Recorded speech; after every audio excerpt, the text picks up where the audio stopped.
All right, in this video, we are going to go over how to add a census fact to Roots Magic and then how to cite that. So let's pull up Charles E. Richardson again. And over here, I've pulled up Charles in the 1880 census.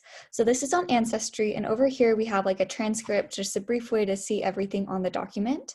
If we scroll down, we get information about where the source is and who is the original owner of the source. So let's just point that out. This is the NARA microfilm publication T9, and that's going to come into use a little bit later. But then also in this tab, I have pulled up just the image of the record itself. So we have here in yellow, Charles Richardson and Listina, his wife. But also at the top of the page, there's some good important information to have.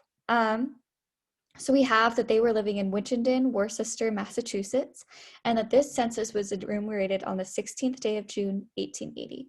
So with that bit of information, let's go ahead and add this in as a fact. So I'm in Roots Magic, I'm going to click on Add a Fact, and then from the scroll down menu, click on Census. And here we are going to type in that date, so 16 June, 1880, and then our place is Winchendon, Worcester, Massachusetts. And then make sure that you include United States in there. All right, now that we've got that, we need to cite it. So making sure that I have that census fact highlighted in blue, I'm going to go ahead and click on Sources and then add a new source.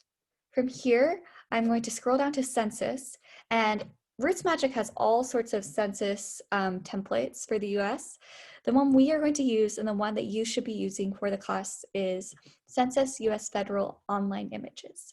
So we are going to pull that up, and here we have this template, and let's walk through it together. So our year and type is going to be 1880 US Census. And we are just going to leave the country blank, by the way. All right, our jurisdiction. So this is where the census was taken. So we remember that from the screen, right? Winchendon, Worcester, Massachusetts, United States. All right, our schedule. So this is a population schedule. And pretty much any census that you're going to be looking in, you're just going to say population schedule for.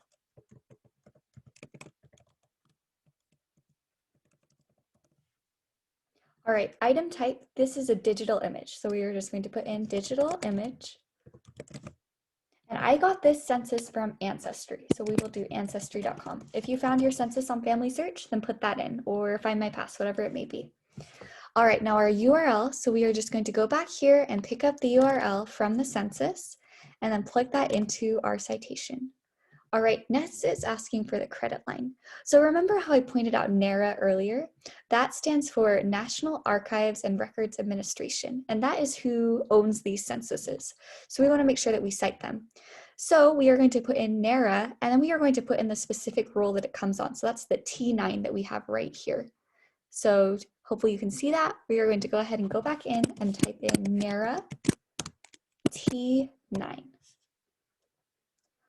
All right, civil division. This census actually does not have a civil division, but if yours does, you should see that in the transcript or on the document itself.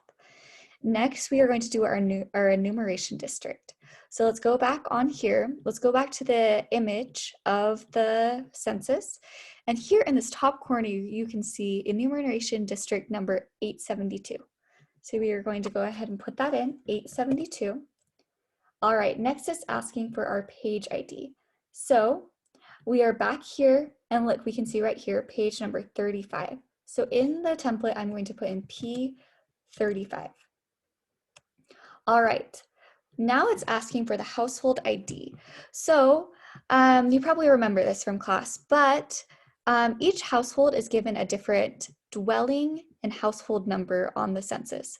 So for Charles Richardson, it's dwelling number 302, and he is the family number 381. So we are going to take that 381 and put that in our template. So we are just going to write down family 381 right here. Okay, next it's asking for the name of the person. So we are going to put in the head of the household. And this one, it happens to be Charles, but if somebody else is the head of household, that's who we would take note of. So we are going to go back in here and say Charles E. Richardson household. All right, for our accessed type, we are just going to type in the word accessed. And then the access date, so the date that you viewed this. So we'll just put in today's date, the 6th of January, 2020. All right, and now we have our citation right here. And we are going to click OK and give this a source name. So this should just be something that's going to make it easy for you to find the census later on. So I'm just going to type in 1880 census, Winchendon, Charles Richardson. All right, and there we have it. Hopefully that was helpful for you.